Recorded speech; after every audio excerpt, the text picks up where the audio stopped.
Oops.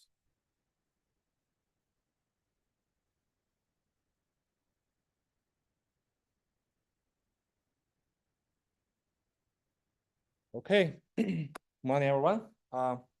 Let's start. So today we're going to continue introducing the structure of our course and course policy, the milestones, homework assignments, and etc. If we can finish before the classes, we'll start introducing some basic concepts. So we are right now still scheduling the physical office hour rooms, but unfortunately, still not determined yet. But today's office hours is open. It's in my office, and if you can take a look at course webpage, my office hour is Tuesday and Thursday, meaning the class time, class day, and then from 12:30 to 1:50. So if you have any question regarding the course requirement, even homework zero, feel free to stop by. And tomorrow we'll open our office hour. We'll release the office hour shortly, course website. But tomorrow, very probably, they're gonna just give you the Zoom office hour. Our TA will just announce their Zoom link for you to access. Okay. So at the end of the last lecture, we talk about the course website, right? So it's fairly easy to find out the course website. You can just search my homepage, and on my homepage, you see teaching section, right? And you see, okay, there will be one link, always pointing to currently which active course I'm teaching, right? Which is this machine learning course, and just click into it, you arrive at our course webpage.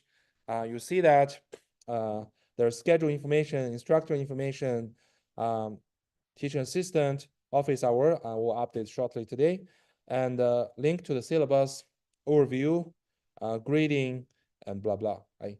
And also, you can see there are several sections, right? So here, the information section, if you click it, you will see a more detailed list of information, like including prerequisites, course policies, communications, textbook, and so on, right?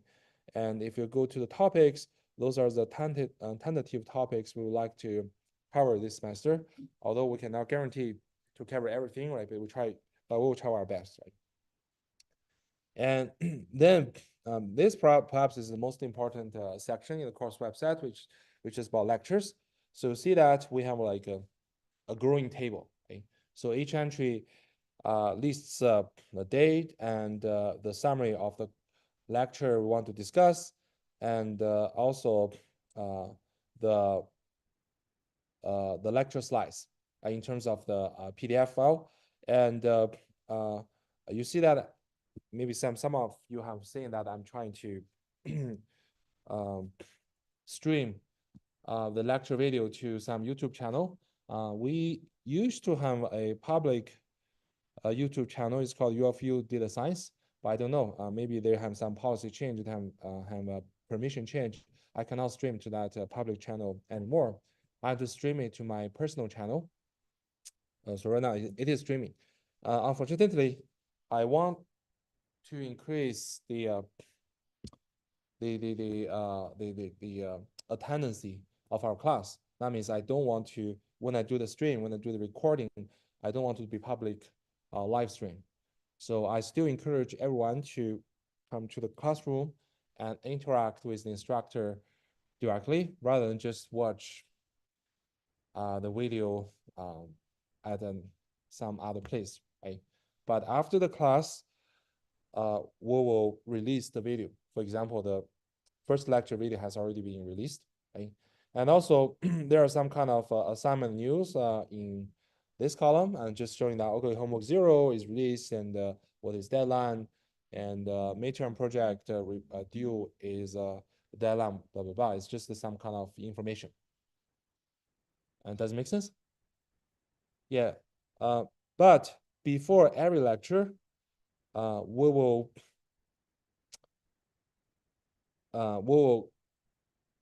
upload the slides, right? Some students are I mean, they're rare, kind of like really active and really proactive learning new stuff. They want to look at the slides beforehand. So that's why we always release our slides before the lecture. But the lecture video will be released only after the lecture is done, like for 1 day or 2 days. Okay. This is just for you to help us to review, because in some kind of topics, we'll give some like hands-on examples. For example, probably I will show how do we calculate backpropagation from a simple example, right? From a 3-layer neural network. This is important for you to understand every procedure. I will be very, very careful and very, very detailed. And in that case, like I guess everyone wants to review that kind of video from time to time, and that's why I record the video and then release the later. Right? But I don't want whenever you, because of this, you kind of miss the class. I don't want that. That's why I will only release the video after the lecture is done, like by 1 day or 2 days. Okay, and finally there will be a section is called the course project. Right. So there's this details what are the request milestones of the course projects and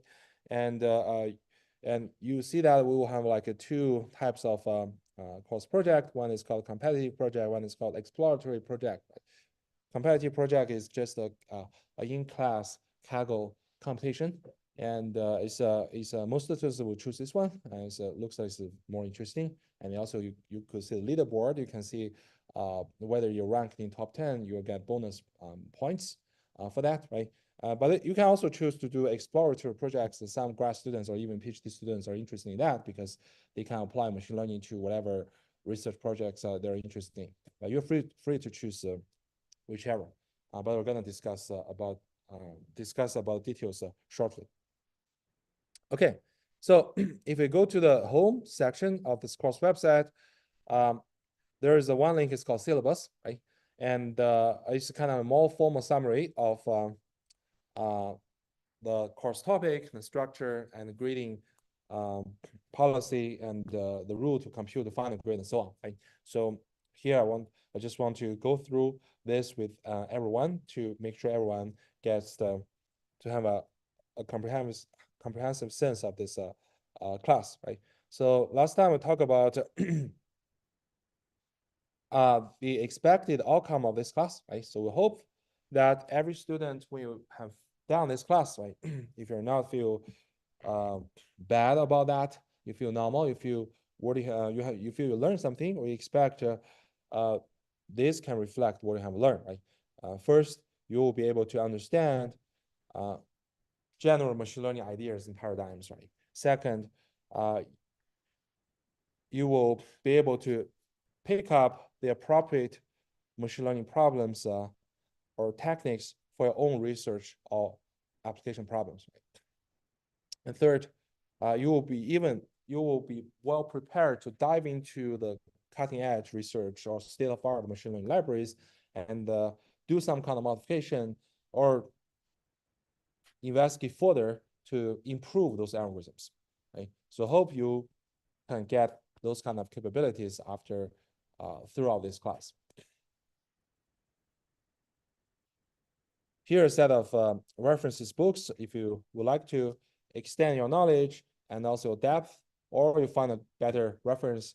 This is some kind of recommendation. However, this is not required, right? Because what we have discussed throughout this cluster are self-contained in the lecture slides, right? So it depends on your time. Right?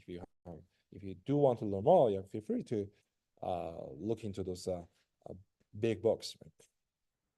And prerequisites, I'm not gonna read this again, but to be successful in this class, right? We expect that you have some basic knowledge and skills in the following aspects. First, we assume that you know basic concepts in probability and statistics, right? What's the definition of expectation? What's the definition of variance? What's the definition of random variables? What does it mean for independence, right? Those are fundamental concepts in statistics. I hope everybody won't get sick of this, right? And then you're familiar with basic linear algebra and calculus, right? Because later when we talk about algorithm tables, we'll use matrix vector notations to represent data and represent their basic operations, like how do you calculate the gradient, right? And how do you multiply matrix with a gradient to get something else, right? How do we quantify or derive some bound, for example, complexity, or the generalization error bound, right? Those all require you understand basic calculus and linear algebra. I hope everybody feels good about that. If you're super sick of that, let me know, right? So, and third one is also very, very important. We assume that you have basic algorithm design and programming skills. If you have never written any piece of program, that could be a problem. That could be a problem because we have a lot of practice um, homework assignments, like from homework 1 to homework 5. Every homework assignment will ask you to implement a certain machine learning algorithm, starting from decision tree to random forest to AWS to support vector machines to neural networks, right? So you have to implement them from scratch and debug it and test it on several real world benchmark data sets we have provided to you, right? So unfortunately, due to the time, we won't be able to teach how to program, right? We won't teach you what's the program of Python or C++ or Java. We assume you already had that kind of basic skills, right? We assume that okay, if we give you an algorithm table, you are able to convert it into maybe 30 lines of code and 50 lines of Python code and then run it and make it work, right? That's our basic assumption. But if you feel uncomfortable about this or unconfident about this, let me know, right? So, because if you don't know any programming, you do this, that won't work, right? So, okay. Another way to examine whether you are comfortable with those prerequisites is doing homework 0 early, right? And you do these homeworks and you feel, okay, these problems are so simple, just need to me open the textbook and check out some basic concepts, then no problem. You don't have any problem, right? If you feel this, what's that? Oh, okay, sorry. If you feel this is super hard, right? You have never heard of several concepts in the mentioned in the homework 0, then that could be problematic, right? So there, I mean, past experience, some students came to ask me, what is random variable, right? What is the expectation? Well, although definition is not that hard, right? But if you're so awkward about those basic stuffs, then that could be problematic as well because we don't have time to to explain every, like, we don't have time to explain what is a vector, what is matrix, what is integration, right? How do we compute variance, right? But again, um, we emphasize those aspects of prerequisites just to make sure everybody are on the right stage and foundation to do this, right? We do want everyone to succeed, right? We don't want anyone to feel, okay, it's too bad, it's too time consuming, but I end up being getting nothing, right? Or is taking this course is totally a torture, and I'm too stressed for that. We want to completely avoid such situations. That's why we keep emphasizing, please be cautious um, for your choice, right? We still have like until next Friday, you can decide, right? So that's why we kind of release homework 0 at the beginning, right? To give you some kind of like a testing to reassure that, okay, you feel good about this class, right? Uh, uh, and, and, and then you can make a choice. Okay. Oh, by the way, any questions so far? Great. Feel free to interrupt me. Interrupt me. I'm happy to answer any question. Right? Okay. Then we talk about getting help in the last lecture, right? So I want to emphasize again, and please bear with me. We'll have like a office hour every weekday, right? And from Monday to Thursday is about like 2 hours every week, every day from Monday to Thursday, and Friday we'll have a 5 hours. So it's pretty. The time is pretty is a lot. I believe, right? It's much more than many other classes. The reason we put so many office hours is just to try our best to offer the help, right? But on the hand, we do recommend students to leverage those office hours efficiently, because according to our experience throughout the semester, 95% of office hours are just empty, right? And probably most crowded time will be the deadline, right? The day right at deadline, right? And then office hour is crowded. But that's not wise usage of the office hours, because I always got complaint from students saying, okay, the office hour is too crowded and it's congestion. I cannot find help in time. Well, yeah, if everybody comes to Friday, yeah, even we give 10 hours, I guess that's not sufficient, right? But we do have like Monday to Thursday, right? And it's 2 hours. I think it should be able to spread enough to address most of the problems, right? And also, our TAs will monitor the Canvas discussion. You can also ask questions on Canvas, but as we mentioned, right, don't post the detailed steps in addressing any questions in Canvas, right? Okay, so here are the tentative course outline. So here, I just want to briefly mention what we're gonna go through throughout the semester. We're gonna mainly focus on this so-called supervised learning framework. So basically, we have a labeled training data, right? You got training instances and you got the right labels, and you want to develop some algorithm which can extract information, patterns, or knowledge from those labeled training data, and to improve its ability to address new tasks, right? So and this is a very big framework, right? So under this big framework, there are a variety of machine learning algorithms. We'll start with perhaps the most intuitive and classical machine learning algorithm, which is called decision trees, right? Decision trees, you see that it's very similar to how human being doing learning and prediction and decision, right? And the algorithm perspective for decision tree is that, okay, how can we efficiently construct such a decision tree out of data, right? So we'll talk about that, right? And and throughout the discussion of decision trees, we'll also bring in some very fundamental concepts which you have heard of that, but you might have some misunderstanding on that, like what is overfitting, right? And why people always saying, okay, you're overfitting data and overfitting is bad, right? But actually, you need to be aware of the context, right?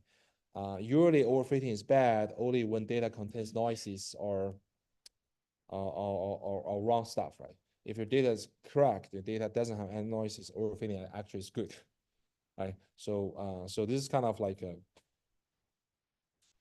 common misunderstandings by many people, even including those highly experienced machine learning engineers, right? And cross validation, right? Some kind of very commonly used technique to improve the generalizability or select the model architecture, number of model parameters, and to maximize its generalizer capability. We'll talk about what does cross validation mean and why should we do that. Right? And then we'll talk about a learning scheme. It's called ensemble learning. Right? So ensemble learning basically means that, okay, suppose some machine learning model you feel is kind of weak, right? It's not very powerful. It's not very strong. But if we can train a bunch of weak classifiers, if we can combine them smartly, we can still end up being a very powerful aggregated machine learner, right? Why is that true? We're going to discuss about it in both the theoretical perspective and also the practice perspective. Actually, many very classical and common use techniques based on ensemble learning, like random forest. Random forest is just a collection of random trees, and those trees are designed to be highly unlikely to each other, to be more diverse, but once you just simply average the results together, it usually will be much more powerful than a single decision tree. Okay, because actually random forest is one of the classical method which can hardly be beaten, right, even by neural networks. Right? So yeah, don't be misled by hypes, right? So I remember several years ago, I met a machine learning engineering from Alibaba, which is you can view as a Chinese version of Amazon, right? So they told us that they try a lot of things doing deep neural networks for recommendation system. They said it's no better than a type of random forest and boosting trees, right? And plus boosting trees is super fast, right? You don't need 1,000 A100 GPUs and so on. Okay. And after that, we're going to talk about another type of models, right? Which seems like very simple, but based upon that, we can extend to very powerful models, right? Those models are called linear models, right? So we're talking about linear regression. If I'm taking any statistics class before, you might have already heard of that. You might even know that, right? And then we talk about how do we train linear regression model in a very large data set that links to the most popular machine learning training techniques right now, which is called stochastic gradient descent. Right? We discuss why should we use stochastic gradient descent and under which scenario should we choose stochastic gradient descent. Right?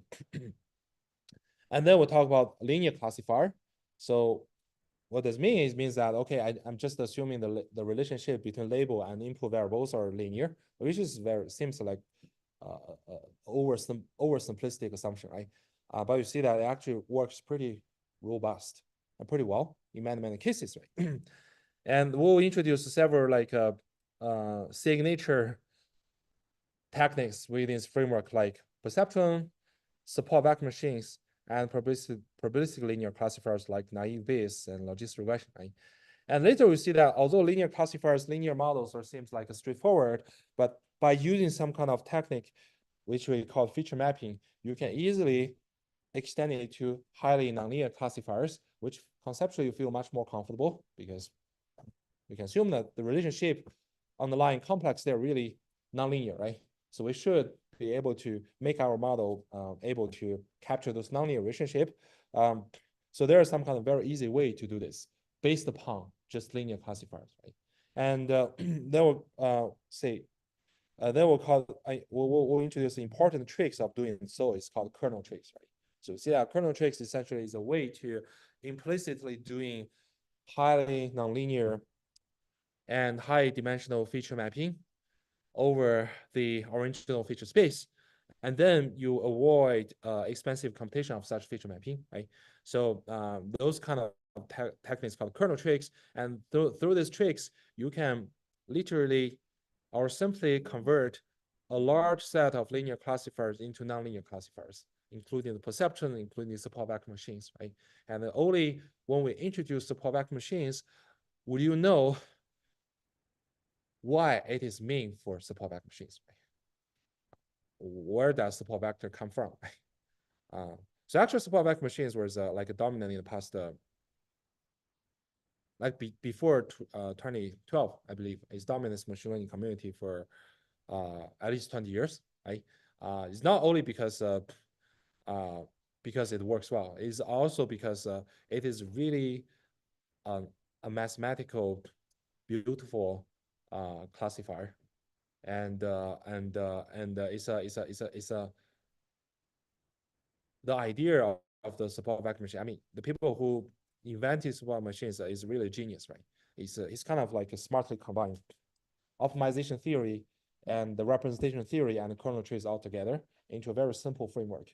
And we'll talk about the mathematical details. You'll see like the derivation is kind of lengthy, but it will end up with a very simple formulation of the training objective and also a very nice explanation of the training outcomes. We'll talk about that. Right? And then we'll talk about deep neural nets. Right? Of course, this is kind of like a major technique or major the dominant techniques in machine learning community, because everybody is talking about artificial intelligence. And artificial intelligence just implies you are using deep neural networks on large models or foundation models on with 1 trillion parameters, right? And with a super big computer centers, right? And yeah, but we'll talk about the fundamentals about deep neural networks, right? How it is motivated, how it is derived from simple linear models, and what is the basic blocks on that, and more important, how do we train? What is general principle to train deep neural nets, right? So you can see like 1 million fancy architectures designed for deep neural nets, but they are all trained based on the same principle, which is called backpropagation, right? That's why that's our focus. We're going to talk about what is backpropagation, right? And how do you derive that, how do you implement, how do you calculate? As you see that backpropagation essentially is just an application of chain rules. Okay? And everybody, if you haven't learned calculus, you know the chain rules, right? And backpropagation is just a smart way to apply chain rules. And that's it. And if we have some time, right, we probably will cover unsupervised learning like k-means and Gaussian mixture models. And those are just telling you, okay, if your data doesn't have any label, right, but you still want to extract some patterns, what are you going to do, right? But those one is much less important than the supervised learning, because once you know supervised learning, doing this is pretty straightforward. And throughout semester, we probably will give 1 or 2 tutorials about some practical guidance, like we may have one TA to give some tutorial on PyTorch or JAX, which are the hottest and the most popular machine learning libraries, and to give you a sense how to use those, how to learn to use those cutting edge libraries to build up your own applications. Again, that won't be a very thorough teaching about that, right? That just give you a lead and tell you, okay, this is a rich set of resources, right? If you want to use that, right, you can look at the web and look at tutorials and try it by yourself, right? It will make you feel a lot easier to access those libraries and self-learn about the usage, right? Okay, any question regarding our tentative schedule about course content topics?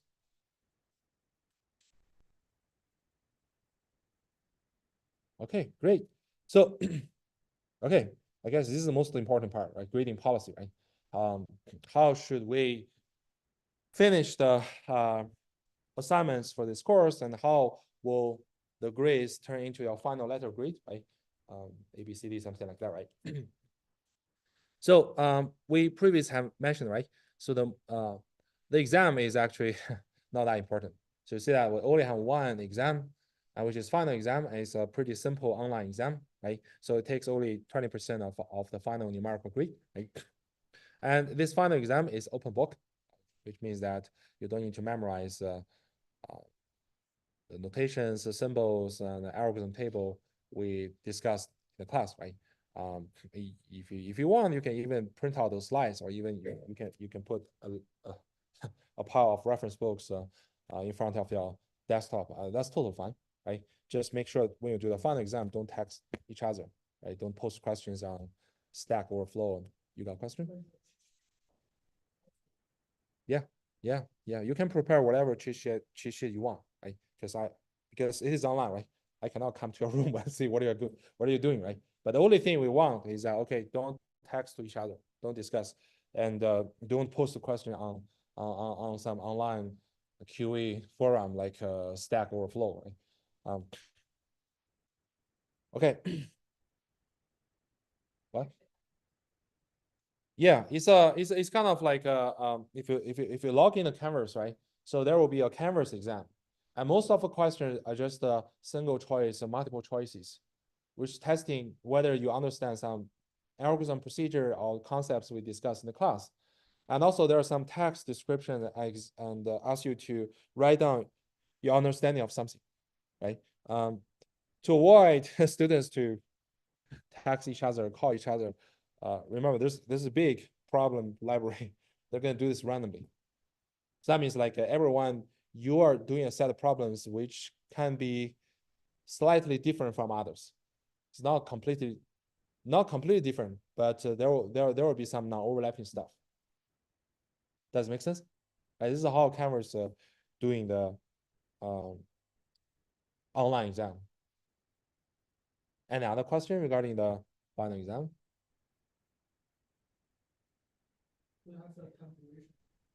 Yeah, it's 2 hours.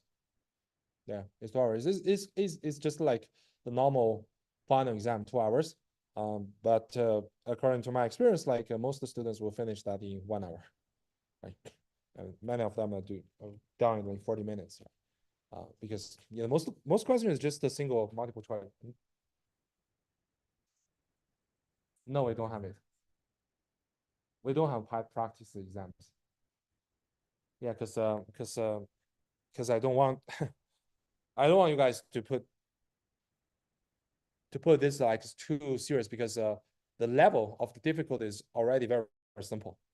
It's not like I'm trying to work a very hard problem, let you solve it and rank everybody. It's not like that. It's just to double check whether you understand those basic concepts.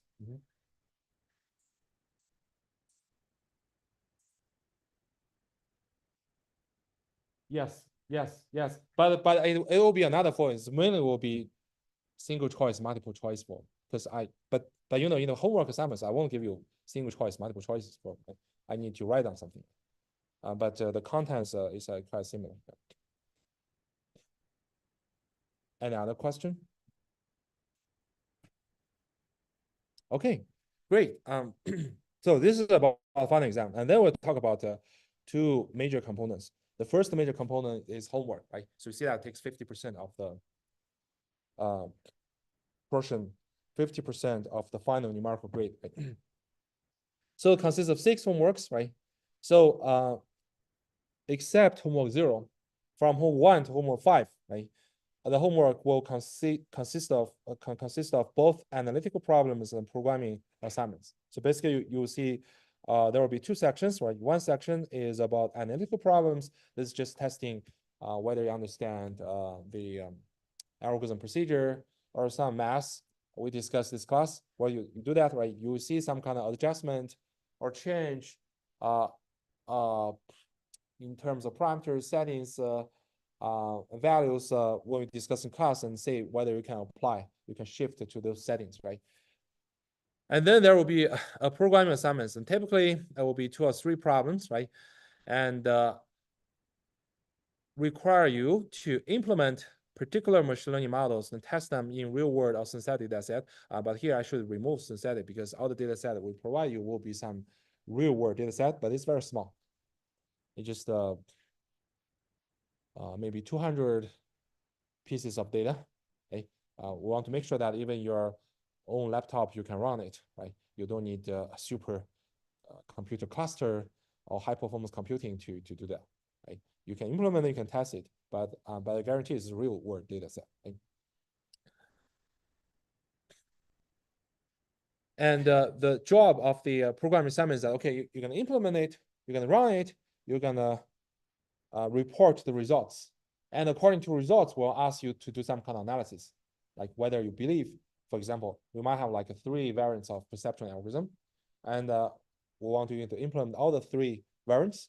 And according to the prediction accuracy and the learning behavior, typically will be some learning curve, like along with more and more iterations, what does the classification error of your model according to different strategies will vary. And according to what you observe, what kind of conclusions can you get, right? What kind of observations you get? And do you have any explanation on that?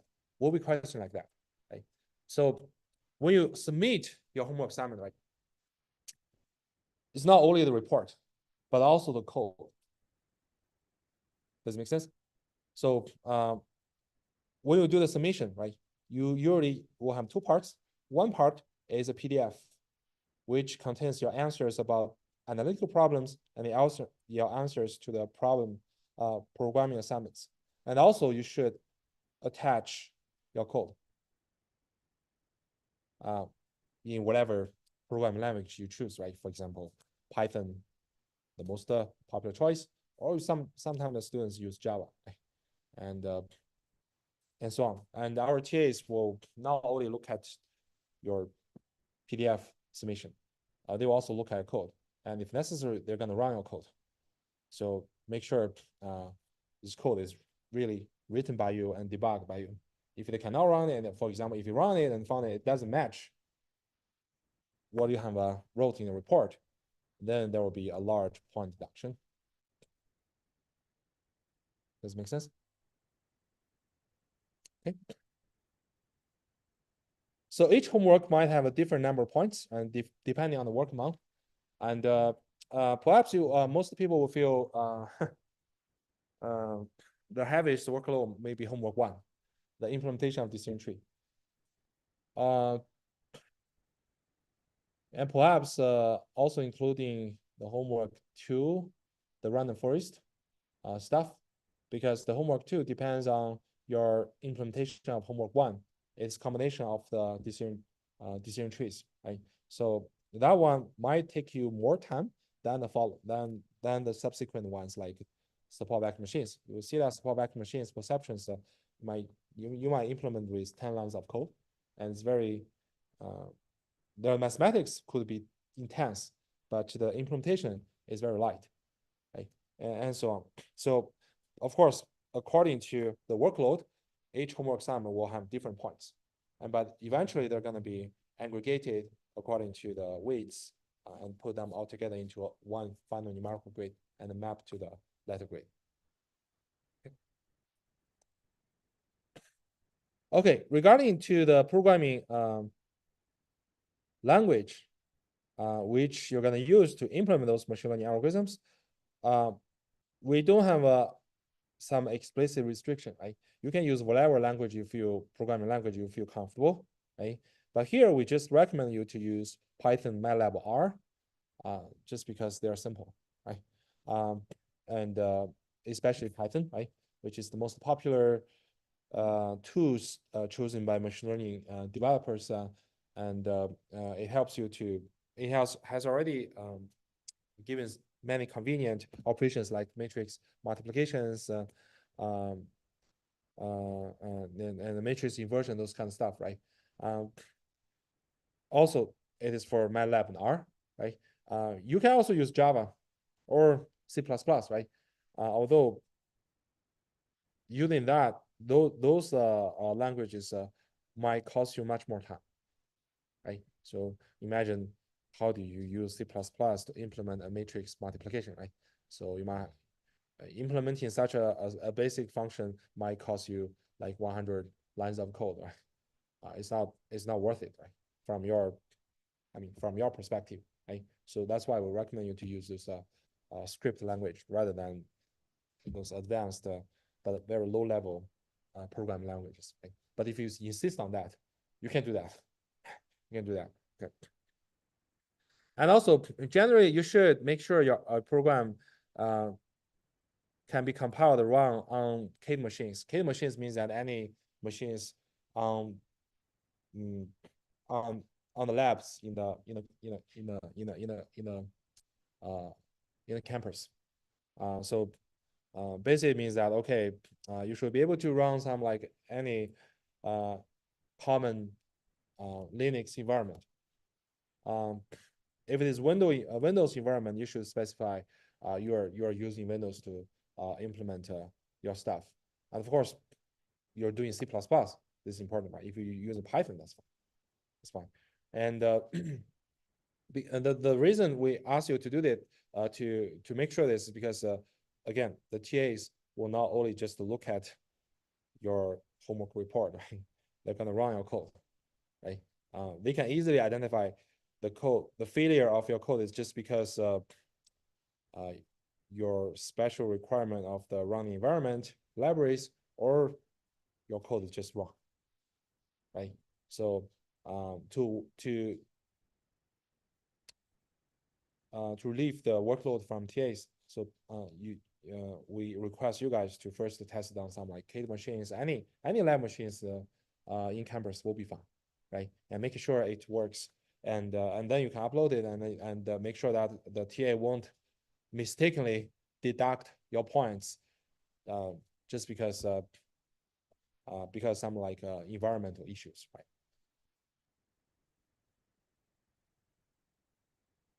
And in the programming assignments, feel free to use existing libraries like Python, NumPy, and SciPy library in Python and to finish the low-level computation like matrix computation, optimization, right? But you are not allowed to call some standard machine learning API to do this, right? Because there are some libraries called scikit-learn, right? Scikit-learn, it implements nearly all the algorithms we discussed in the class, right? And well, like we probably asked you to implement decision tree, right? And you can use one line to do that in scikit-learn. I forgot the function name, but something like create a decision tree. Right? This is not allowed, right? You have to implement those tree learning and prediction algorithm by yourself, right? And but regarding the numerical computation, you can use existing libraries. Right? So any question regarding the homework assignment policies? What? What are arcade machines? It's basically means like any lab machines in campus. So if you look at the map and the web, there are a few like computer labs. If I'm taking other classes in our department or in mechanical engineering, you should be familiar with that, right? So they are just, in my knowledge, they're just some Linux machines, Linux environment is typical standard environment, and they have all the standard libraries installed, right? However, if in your homework you are installing some kind of unknown third-party libraries, that could cause an issue. Right? And but I can tell you that all the implementation of all our homework assignments won't require like special weird packages. Like using standard libraries is more than sufficient.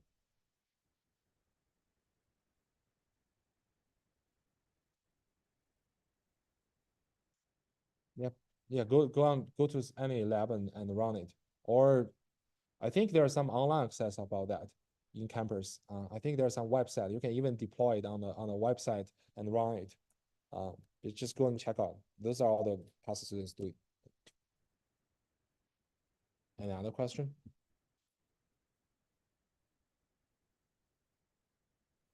No, there won't be synthetic data. Yeah, there won't be synthetic data.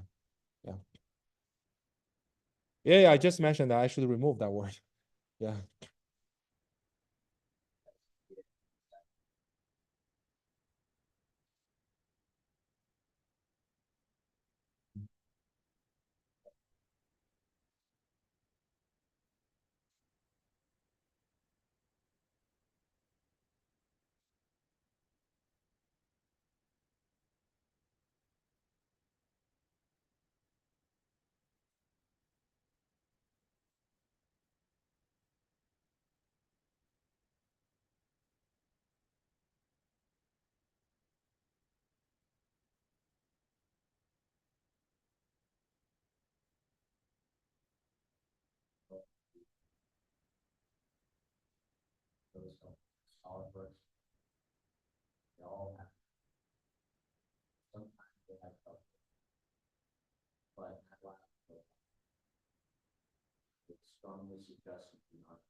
Mhm.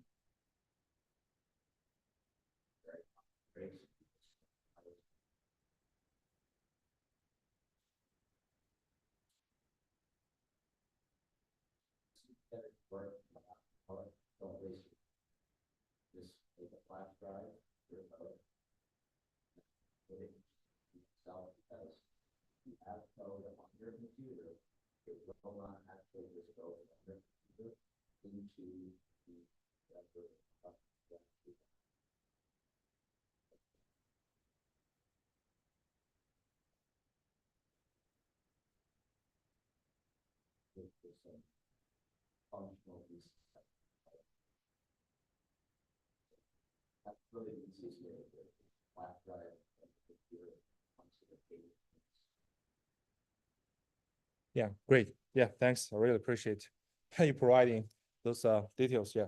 Yeah. Again, usually if you just use some normal environment, like some of you might use Mac, right? Some of you might use I rarely see students using Ubuntu. But if you use like normal Windows or normal Mac, there will be any issue. And if you can test it for 1 time or 2 times, and they say if you write it normally in your own laptop and use flash drive and test it on K machines, it works normally. And usually, in the subsequent homeworks that you do that in that way, they are runnable in K machines. Right?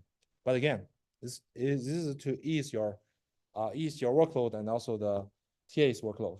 Otherwise, if they can't run it, perhaps they will they will just give you 0 grade on that, right? And then you need to argue with them, or saying, okay, this is some kind of environmental issues and back and forth, right? It's to save your time. Okay, yeah, thanks. Any other question?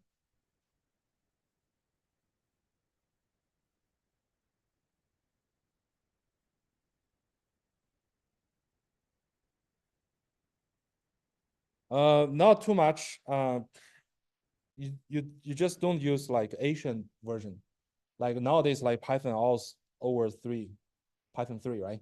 If you use Python 2.7, that was popular maybe 10 years ago, right? That might be issue. But if you just use the current mainstream version, that will be fine. It doesn't care, yeah. It doesn't matter. It doesn't matter if you use a Python 3.11 or 3.12.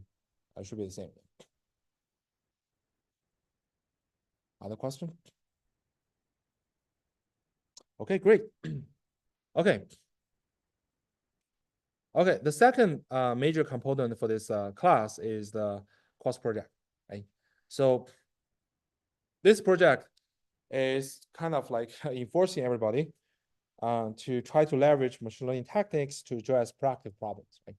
So you can use whatever techniques you want. You can use what I have taught in the class. You can use open source library. You can use any tools outside of class. You can use scikit-learn for sure, right? For this course project, you are encouraged to use existing machine learning tools rather than you build it from scratch to address our problems, right? This is again, this is trying to like enhance your practice, your ability in machine learning practice, right? It's not to ask you to rebuild the wheels. Okay, so we'll ask you to create a GitHub repository to store all your code and documents, right? And please make sure that throughout the semester, your GitHub repository is private, not disclosed to others. And only you and the TAs can access your GitHub repository. The TA, just 1 second. It needs TA's access because they need to look at the code in your GitHub to grade. And that's it. And after the semester, you can definitely kick them out, right? And you can choose to release it or not. It's up to you.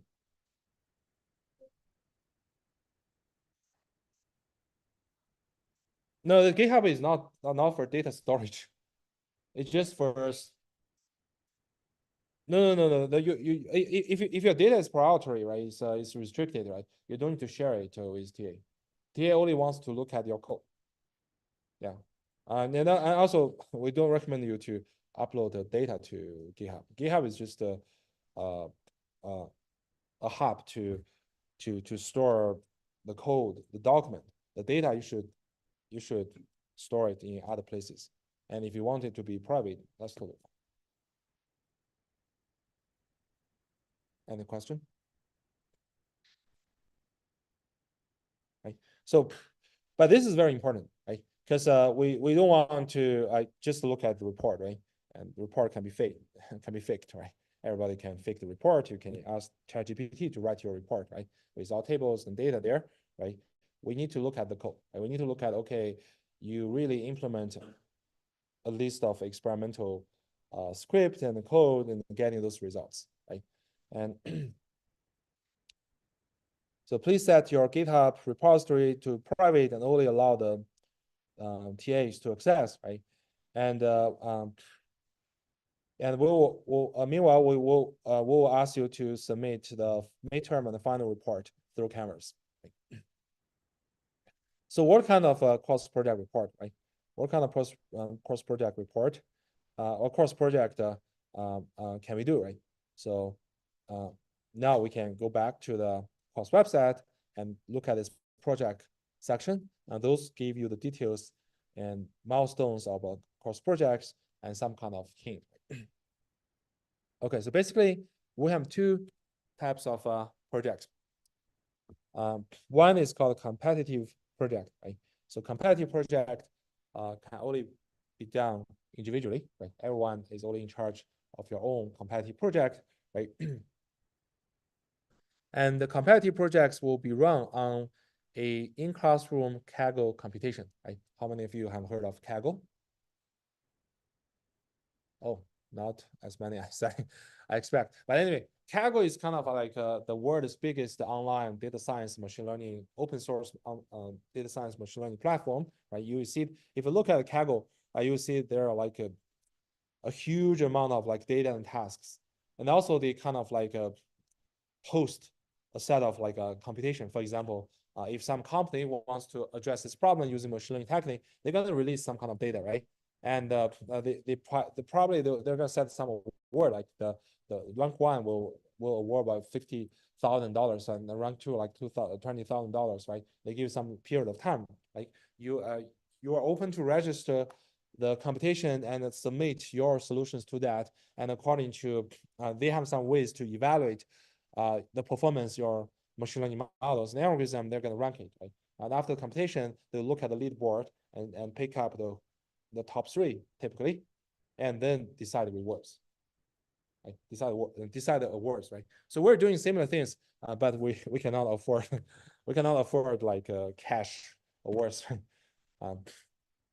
So we're gonna for that one we're gonna open a private in classroom Kaggle competition. There will be one small scale classification task, right? You can use whatever machine learning techniques you want to try to address that classification problem. And then your performance is evaluated by some metrics called area under curve, which is standard metric, and then ranked, right? And for top ranked students, say by midterm, you'll get some bonus, and by the final, you'll get another set of bonus. And the second type of project is called exploratory project. You can use machine learning to address any open problems or questions, or apply them to whatever problem of your interest, right? And in this one, you can work on groups, but the group contains at most 2 students, right? You can find a partner, and you two can do it together, right? And then you also need to write the code, prepare data, and run experiments, and write some report. So there are some kind of gradient milestones, right? So first, you need to tell us what's your project choice, right? If you're choosing Kaggle project, right? Like competitive project, of course, the project team is you, right? But you need to let us know. If you choose to do exploratory project, you probably want to find a team member, and then you need to form a team as soon as possible and let us know. So this is the first step, right? You need to let us know your project choice and the project team, right? And then in the third week, probably in third week, we'll ask you guys to propose a project proposal, meaning that, okay, I'm gonna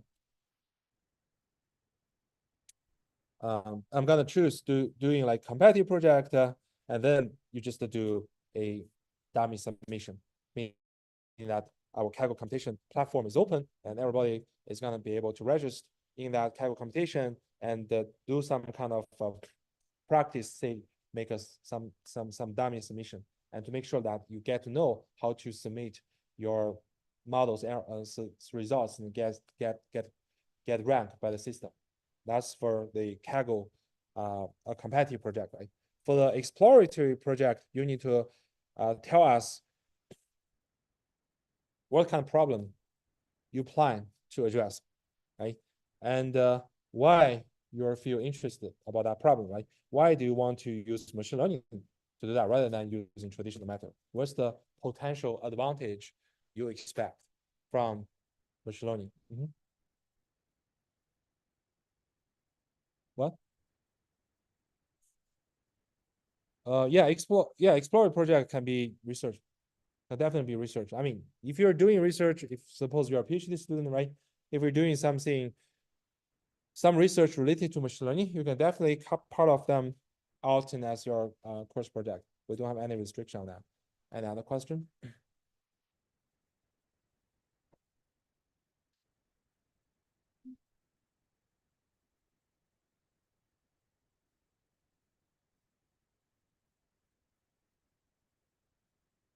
The Kaggle competition will be very soon. I plan to open it at end of this week, and it will last until the end of the semester.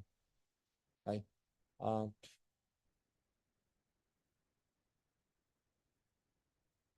Any other question? Okay. Again, I want to emphasize the project proposal, like the requirements here, right? For Kaggle computation, actually you are not proposing anything. You're just trying to get familiar with that computation system. Right? You need to show us that, okay, you have already done some kind of summation, you know, when you submit it and what's the result, right? And only for Explorer project, you need to tell us, okay, what kind of problem you're interested, and why do you feel interested? Why it feels machine learning will help you, right? And don't write too much, just one page, right? No more than one page. Okay. So this is the first two steps, right? And third step will be around the middle of the semester. Is typically will ask you to submit a midterm project report after the fall break, right?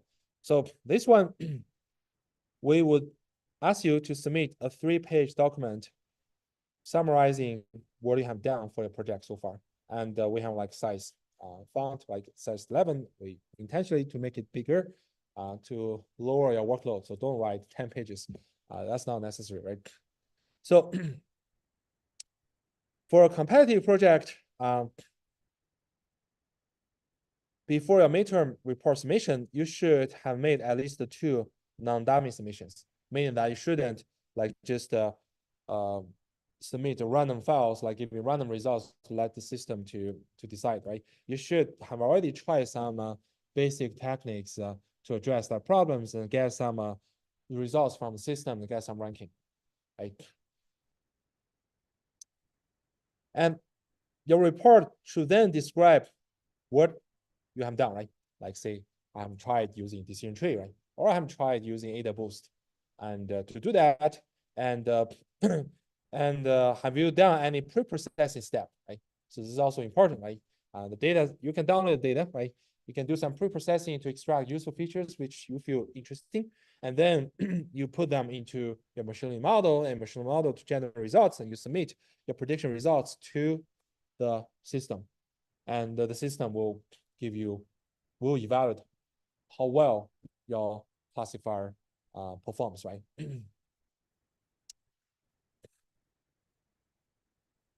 And after that, you should talk about what's your plan for the rest of semester. The other half of semester, what are you gonna do, right? For example, you feel like, okay, I found a simple decision tree is worse, right? I plan to use more powerful machine learning models, say deep neural nets, right? Or I feel like, oh, AdaBoost is working just slightly better than a single decision tree. Probably I want to try random forest. If random forest doesn't work, I might switch to support back machines and so on, right? Or I want to use some ensemble of a bunch of very strong classifiers altogether to that. Just list all ensemble apply of the rest of your semester to further improve your the performance of classifier in this Kaggle computation platform, right? So there are some bonus here, right? So by the deadline of the report, right, of the midterm report, right, if you are ranked in top 10 in the leaderboard, you will receive 3 bonus points on this project part, right? So this is for competitive, right? If you're doing exploratory project, you should detail the 3 sections here, right? 3 set of problems, right? First, you need to tell us what you have done to reach your goal, right? Not just I just collect the data or pre-process data. That's not sufficient, right? at least you should try one machine learning algorithm to test on it to get some results, right? And then your future plan, right? Meaning, after you have collected these results, you found there's some kind of room for improvement, right? And what's your next step? What's your thinking, right? Why do you want to do that in the next step? And the third one is please add some reference in the literature. So this is the easiest one, but we just want everyone to be aware, like adding reference to is very important for you to write a formal technical report. Okay. Any question regarding the midterm report? Okay, and then by the end of the semester, we request everyone to submit a final report, right? And the final report should be no more than 6 pages, and the structure of the report should be like a small research paper, right? So here are the 4 items we want to look for. We want to look into in your final project report. First, you should give a relative formal definition of your problem and explain your motivation, right? And for Kaggle project report, of course, the problem is already there. You just need to repeat that problem definition, right? And the motivation, right? That is mainly for Explorer project, right? Why do you choose this problem? Why it is important, right? And for example, one of past students who want to use machine learning techniques to detect the types of mosquitoes, right? And he's working on some company, and he said, okay, because of this motivation, right? Because many mosquitoes are harmful to human beings and to other animals, right? We should identify them, and we should kill them. We should kill them to lower the loss, right? But on the other hand, there are also many other mosquitoes which are not harmful, right? They do not sting you. They do not take your blood, right? Instead, they're like honeybees, right? You shouldn't kill those kind of mosquitoes, right? You should explain, well, why you should do this, and why did you use machine learning techniques to solve it, right? And the second item I want to look at in your final project report is your solution, right? Just write down formally what kind of machine learning models and algorithm you have implemented or leveraged to do this, right? And third one, experimental results, right? And so far, what kind of experimental results have we got, right? And what is accuracy? What is area under curve? What is root mean square error? And do you have any baselines for testing, right? Compared to baseline, have you got some improvement or not? And so on, right? And finally, if you had more time, right, how would you continue the project? So this is kind of like a standard requirement for any technical report, right? Even in the future, you won't do this project anymore, right? But here, you still want to make some kind of future plan to give a hint. If someone want to pick up your work and continue, what kind of possible future directions you suggest to go? And sometimes, like some of you might choose like theoretical project, meaning that I want to prove some new sample complexity bound. I want to show some convergence on a particular type of machine learning algorithms. That's fine. In that case, you probably don't need experimental results. If that's the case, then we're gonna merge the points for the experimental section into the solution section together. And at the end of the semester, we'll look at the lead board of the competitive project again. And anyone who is ranked in top 10 will receive 7 bonus points. Okay, that's basically about the specifics about the class project. Any question?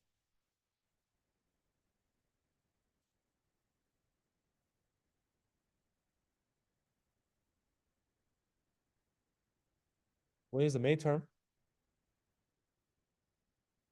Midterm report? It's usually after the fall break. 1 week after fall break. I didn't give you a fixed time because because from time to time, we're going to shift that because there are always some requirements saying, okay, professor, can you postpone deadline? I have a lot of other classes. I have 10 other classes to join. We'll try to accommodate most students' request by our best. That's why we don't have a fixed time, but usually it is after the fall break. Other question?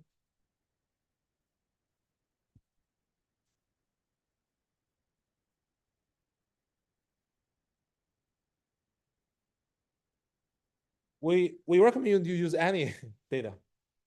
You can pick up any data of your interest to do this. And if you feel like, okay, I'm not sure, right, and whether this is worth a class project, blah, blah, you can even come to the T office hour or my office hour and ask. But it will give you the most flexibility. Okay. Other question? Okay, great. So here are some kind of examples of exploratory project for your reference, right? If you don't have any clue about which explore project I want to do, right? Here is some example, like you can do some application project, like you want to apply machine learning to, say, I know some interesting application before, like some students in civil engineering, they want to train a CNN to detect the barricade on the road, right? If you when you drive, sometimes like occasionally you see some barricade on the road, like even some furniture is dropped by other vehicles, right? And you want a camera to detect that barricade or objects which might hurt the traffic, right? And so that the traffic department can send vehicles to help pick up, right? This is actually very meaningful, very interesting stuff, right? So you can do some application. You can do reproducing, right? So you see some fancy machine learning publications, you're interested in one of the paper, you want to replicate the results, you can do that, right? You can do some theory, right? This is like very not common, right? But you can do that, right? You can do some algorithm project, like you want to develop a new learning algorithm, right? Or you can put your own research project into that, right? That's totally flexible, right? And there are also some kind of sources outside, like this Kaggle computation task, right? So this is a Kaggle computation task, and strongly suggest you to look at their own website. You see, there are like millions of like a task here, right? And if you look at any task here, they give some overview, they give the data description, right? And they they share some like existing code, right? Some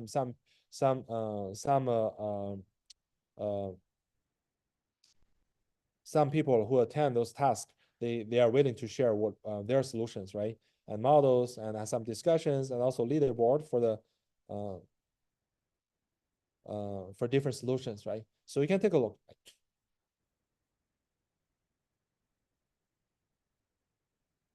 So.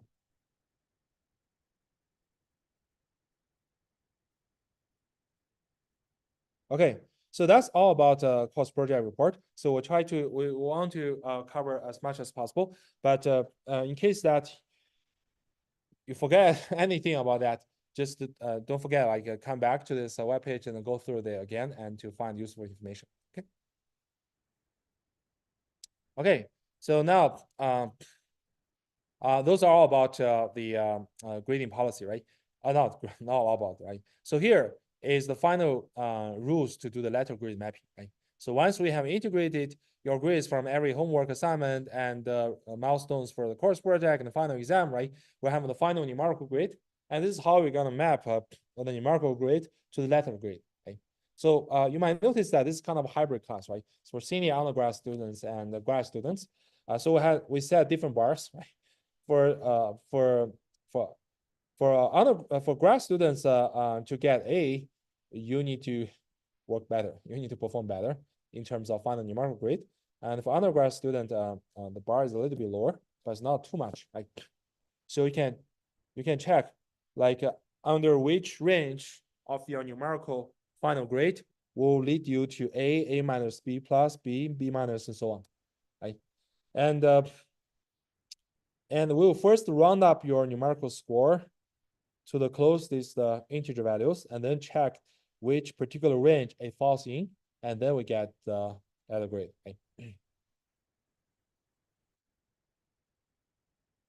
This is the final exam. I'm not gonna repeat this. Okay. Okay, late policy.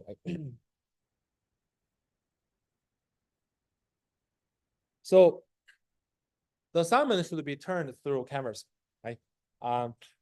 There are some, I believe everyone knows that, everyone's familiar with that. I'm not gonna talk about how to do that in Canvas, right? So we have some specific deadline, right? And it's usually at 11:59 p.m., right? And most of the deadlines are on Friday, but occasionally it could be on in the middle of the weekdays, right? Only when you submit your homework by the deadline would you possible to get the full credit, right? If your submission is late, right, we'll have some like a penalty, right? The late submission itself has incurred 10% of penalty, meaning that if the total number of points is 100, right, even you get full grade, you get full points of that, you get 10% penalty on that, right? And also,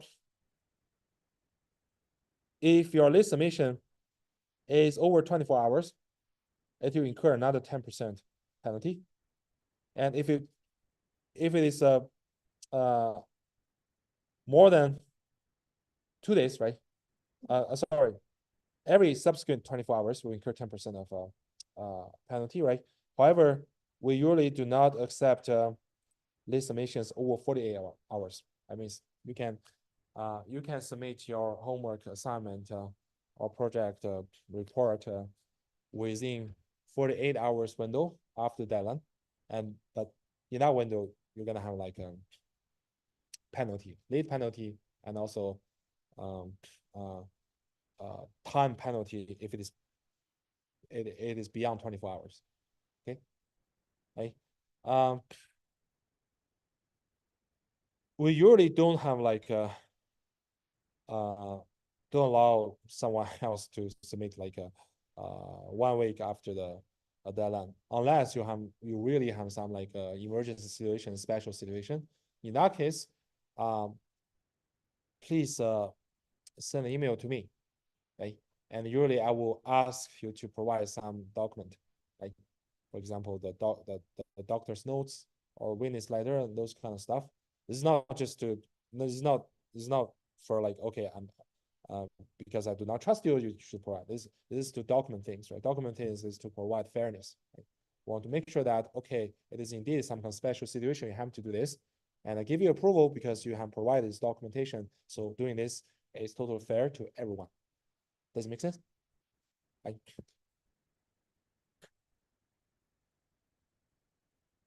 And someone might feel like upset about the grading results, right?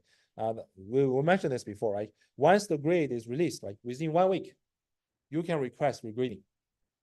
Or if you feel, okay, they gave me less points than I expect, you can even bring this one, the cameras, right? The grading stuff like to TA office hour and question why you give me this low points, right? I want to increase 1 or 2 or 3, you can argument with them, right?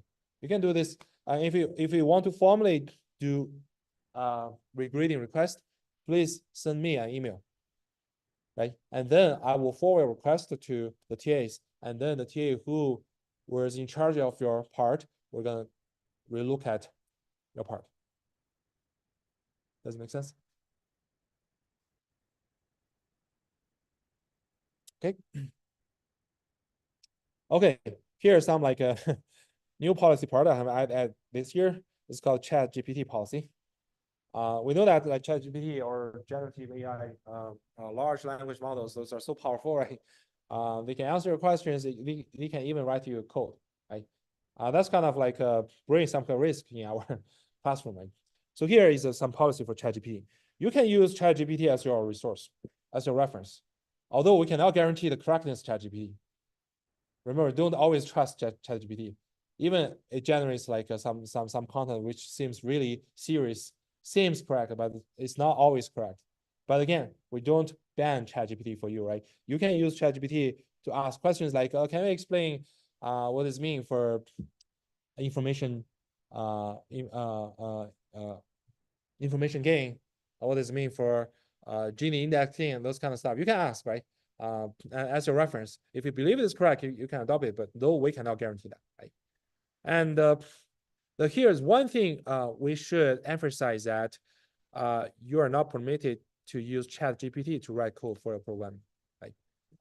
Say we ask you to implement decision tree, you cannot say, okay, ChatGPT write decision tree algorithm for me, and you just copy and paste them and as your submission. That's not allowed. Right? You should implement those algorithms yourself. Right? And don't try to do that because we have a way to detect whether this is written by ChatGPT or by you. Right? There are some tricks doing this. So copying and pasting ChatGPT's code, or it's a slight variable name transformation, like someone may just say, okay, I'm gonna use ChatGPT to write the code, and then I change the name, right? I change the name, ChatGPT name it as A, I name it as B. That won't work. We can still identify whether it's ChatGPT or not, right? And you should write code completely by yourself, right? And if a ChatGPT version of the code is submitted, and then you won't have a great points for your programming assignments, and it might incur an investigation of the cheating. It's not allowed. Okay, any questions so far?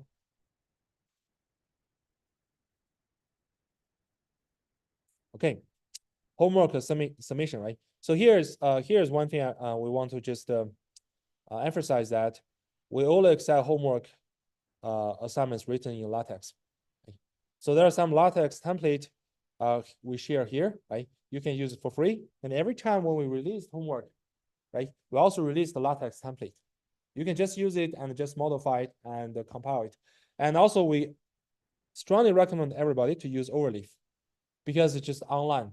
It's on a browser, a web browser. You just open it, you just copy and paste the LaTeX template into that, and you done it, and you click button, it will generate PDF for you.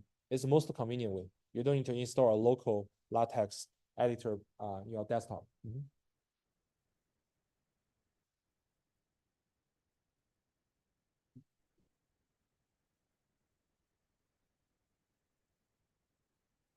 Yeah, it's okay. Yeah, it's okay.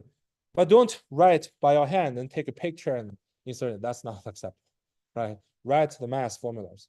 Okay.